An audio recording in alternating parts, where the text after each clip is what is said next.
Hey guys, so today I've got a quick video on a 2018 Volkswagen Tiguan. Same procedure works for a lot of Volkswagen Passats and Jettas to reset the tire pressure.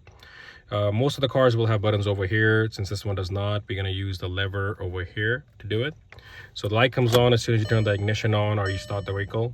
It'll show pressure loss. First thing, you got to make sure the tire pressures are the way it's supposed to be. This one calls for 35. I always put 37 in there just in case it goes up and down.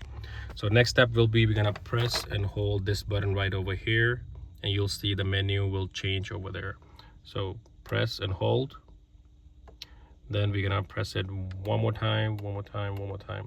Once we get there, there's this button at the bottom. We're gonna press the OK and reset button. This button right here. I think I waited too long, so I'm going to do the same thing. Press and hold down, then press OK.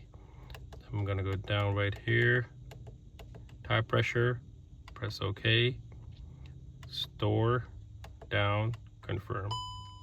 So the tire pressures are stored. Now next thing we're going to do is the procedure has started. We're going to start the vehicle.